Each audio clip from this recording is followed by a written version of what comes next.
नमस्कार, मी हर्षदा स्वागत करते तुमचं माझ्या चॅनेलवर. आज आपण बघणार आहोत 36 साईज प्रिन्सेस कट ब्लाऊजचं कटिंग. हे कटिंग मी तुम्हाला अगदी स्टेप बाय स्टेप दाखवणार आहे. तुम्ही अगदी घरच्या घरी हा ब्लाऊज तयार करू शकता. यातील बारकावे कटिंग करताना मी सगळे दाखवणार आहे तुम्हाला. तर व्हिडिओ शेवटपर्यंत नक्की बघा, स्किप न करता शेवटपर्यंत बघा. तर चला तर मग आता आपण कटिंगला सुरुवात करूया. सगळ्यात आधी काठ असतात म्हणून ते काठसाठी कटिंग करून टाकण्यासाठी आपण स्ट्रेट लाईन करून घ्यायची. तर बघा इथं उंची आहे 13.5, तर 14.5 इंचावर मार्किंग करतो आहे. मुंडा आपण इथं 6 ठेवणार आहे. इथं बॅकनेक यांचा 8 आहे, तर 8.5वर मार्किंग करून घ्यायचं. ॲज इट इज दुसऱ्या साईडला पण मार्किंग करून घ्यायचं 6 आणि 8.5वर.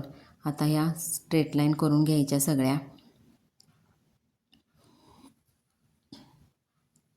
आता इथं बघा आपण शोल्डरचं माप टाकणार आहे. ते आपण 5.5 घेतले. गळारुंदी 2.5 इंच घेतले.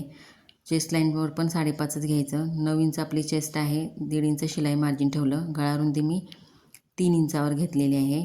Neck broad. आता या स्ट्रेट लाईन करून घ्यायच्या. आता इथं कमरेचं माप बघा. कंबर 30 आहे, तर चौथा भाग 7.5 येतो. 1 इंच आपला टक्स गेला, तो 8.5 झालं.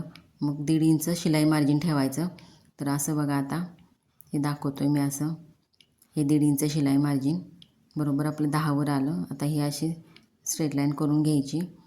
आता इथं बघा गळ्याचा आकार मी 1 इंचावर देतो आहे बघा. मुंड्याचा आकारसुद्धा 1 इंचावरच द्यायचा. आता बघा इथं अर्धा इंच सोडून द्यायचं. आणि आता यांचा आर्महोल राऊंड 18 आहे. सो 18च आपला आला पाहिजेल आहे, तरच आपली स्लीव्ज व्यवस्थित बसते बघा. अजिबात स्लीवला कुठं फुगा येत नाही. करेक्ट आलेला आहे बघा आपला आर्महोल राऊंड. तर आता आपण हे कट करून घेऊया. आता बॅकचा टक्स बघा हा 1 इंचाचा द्यायचा. तर हे कापड आपल्याकडं असं टर्न करून घ्यायचं. आपल्या हिशोबानं हे कापड ॲडजस्ट करायचं. हे बघा हे असं 2-3 वेळा बघायचं. तर चारही बाजूला मार्जिन शिल्लक राहिलं पाहिजे या हिशोबाने हे ठेवायचं. मी हुकाई पट्टीच्या साईडला थोडं जास्त ठेवलेलं आहे, कारण मला तिथं कमरेच्या पट्ट्या काढायच्या आहेत. सो हे बघा हे असं ॲज इट इज आहे असं मार्किंग करून घ्यायचं. मार्किंग करून झाल्यानंतर कुठं किती वाढवायचं आहे हे मी तुम्हाला दाखवणार आहे प्रिन्स कटसाठी. हे बघा इथं मुंड्यातला पण हा टक्ससाठी आपल्याला तो मार्किंग करून घ्यायचं. हे बघा हुकाई पट्टीच्या साईडला आपण अर्धा इंच वाढवणार आहे. मुंड्याच्या साईडला बघा 1 इंच वाढवणार आहे इथं. आता कमरेच्या साईडला पण आपण 1 इंच वाढवणार आहे. तर आता ह्या स्ट्रेट लाईन करून घेऊया. ह्या अर्धा इंचाची,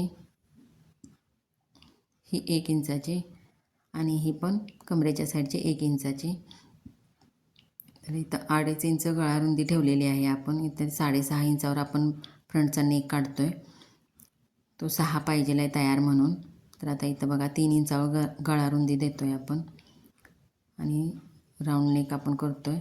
इथं तुम्ही स्वीट हार्ट नेक, पानगळा, तुम्हाला तुमच्या आवडीचा गळा पण तयार करू शकता. तर आता हे बघा हे आपण कटिंग करून घेतलं आणि आपल्या साईडला टर्न करून घेतलं आहे बघा.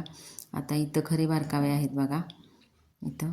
आता बघा हे जी आपण टक्सची उंची आधी किती घेतो आहे बघा, 11 इंच. 11 इंचावर आपण टक्स देणार आहे.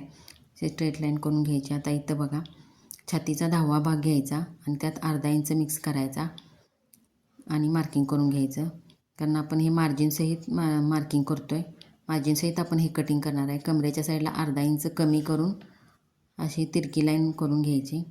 आणि मग अशा आपण जिथं रेघ ओढली होती तिथं असा हा आकार देऊन घ्यायचा असा. आता इथं बघा मुंड्यामध्ये पाव इंचाचं दोन्ही साईडला अंतर ठेवून असा टक्स आपण तो घेणार आहे आणि तो वजा करून टाकणार आहे कटिंगमध्येच. तर इथं बघा टक्स घेतला आहे मी 1.5 इंचाचा आणि 2.5 इंच वरती घ्यायचा आणि ह्या असा राऊंडमध्ये असा प्रिन्सेसचा आकार देऊन घ्यायचा याचा.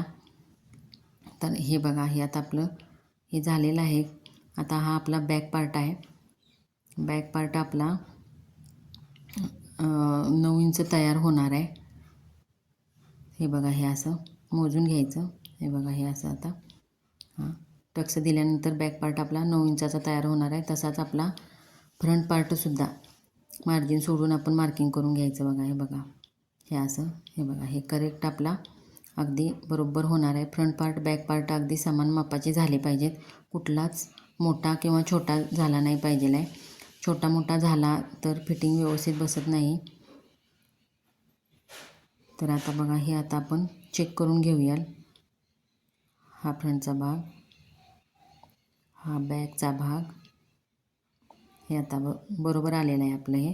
पण तरी पण आपण वरती इथं जोडण्यासाठी इथं आपण अर्धा ते पाऊण इंच वरती वाढवून घ्यायचं बघा इथं, कारण हे आपण त्याच्यावर डायरेक्ट जोडणार आहे. तर त्यासाठी आता इथं मुंड्याच्या साईडला आपण पाऊण इंच खाली घ्यायचं मुंडा. हे बघा हे असं हा नवीन मुंडा तयार होणार आहे आपला. असे स्ट्रेट लाईन करून घ्यायची आणि इथं असा नवीन मुंड्याचा आकार देऊन घ्यायचा आणि याच्यावरच आपण कट करणार आहे. हे बघा हे असं का करायचं, तर तिथं टक्स दिल्यानंतर मुंडा वरती जातो म्हणून ते पाऊण इंच खाली घेऊन आपण कट करणार आहे बघा. हे बघा हे आता बॅक पार्ट आहे आपला. बॅक पार्ट असं आपण कमरेत लटकतो म्हणून अर्धा इंच वरती घेऊन ते कट करून टाकतो आहे आपण बघा असं. ते आता मॅचअप करून होतं आहे का बघायचं फ्रंट साईडला. हे बघा हे मी मुरगळलं आहे आतल्या साईडला. हे असं अशी स्ट्रेट लाईन करून घ्यायची जिथंपर्यंत टक्स आहे आपला तिथंपर्यंत. हे बघा हे असं